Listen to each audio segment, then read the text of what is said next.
In a picturesque village nestled among rolling hills beside a babbling brook lived a young woman named May. May was renowned for her kindness and her remarkable ability to bring peace to others. Yet, beneath her serene exterior, she bore a heavy burden, the ceaseless cycle of overthinking and self-doubt that had, over time, plunged her into the dark depths of anxiety and depression. As the seasons turned, May's condition worsened. It began when she was a young girl and her family moved to the village. She found it challenging to make friends, and she started questioning her worth. Her inner critic became relentless, dissecting every word she spoke and every action she took. One gloomy autumn day, as the village prepared for a grand community feast, May found herself sitting alone beneath the majestic cherry blossom tree that overlooked the brook. Her friend, Lee, a wise elder in the village, noticed her melancholy and approached her with concern. Lee sat down beside May and asked, "May, what burdens your heart so heavily? You seem distant and troubled." May let out a heavy sigh. "Lee, I've spent most of my life trapped in a never-ending cycle of overthinking and self-doubt. It has led me into the depths of anxiety and depression, and I can't seem to escape it." Lee, with a knowing smile, began to share a story. "May, let me tell you about a lotus flower that grew in the muddiest of ponds.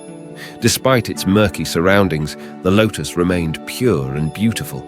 People from far and wide would come to admire its serene beauty. One day, a traveler asked the lotus, 'How do you stay so untainted and lovely amidst all this mud?' May was captivated. 'What did the lotus say, Lee?' Lee continued. 'The lotus replied, I don't fight the mud or try to change it. I simply focus on growing towards the light. The mud may be there, but it doesn't define me.' May pondered the story, realizing that she had been struggling against her thoughts and doubts, much like the lotus futilely trying to change the mud. Lee sensed her understanding and continued, 'To stop overthinking, eliminate self-doubt, and find your self-worth, May, you must focus on your growth towards the light. Don't try to change your thoughts. Instead, nurture the positive ones. Remember your self-worth and your unique beauty, just like that lotus.' May nodded slowly, taking Lee's words to heart. 'But how do I start, Lee?' Lee smiled warmly. 'Begin by practicing self-compassion. Treat yourself with the same kindness and understanding that you offer to others. When negative thoughts arise, acknowledge them, but don't let them define you. Redirect your attention to the things that make you happy and fulfilled.' May thanked Lee for the profound advice and resolved to embark on her journey towards self-discovery and self-worth. Each day, she set aside time to meditate under the cherry blossom tree, focusing on her breath and gently releasing her overthinking tendencies. Gradually, the clarity of her mind began to return, and her self-doubt began to wane.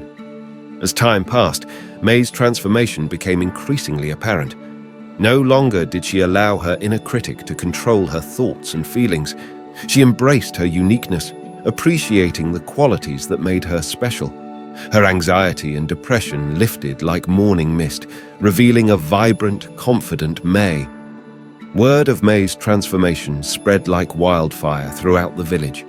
People came to her seeking guidance on how to stop overthinking, eliminate self-doubt, and uncover their self-worth. May, now a beacon of light and wisdom, shared the story of the lotus and the invaluable lessons she had learned from Lee. May's journey taught her that to stop overthinking, eliminate self-doubt, and find one's self-worth, one must embrace their inner beauty, just like the lotus in the muddy pond.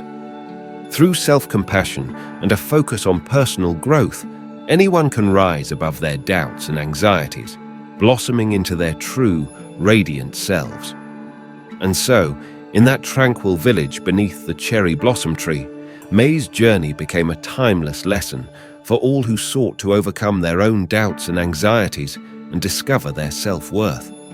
It served as a reminder that, like the lotus, they too could grow towards the light, unfazed by the muddiness of life's challenges.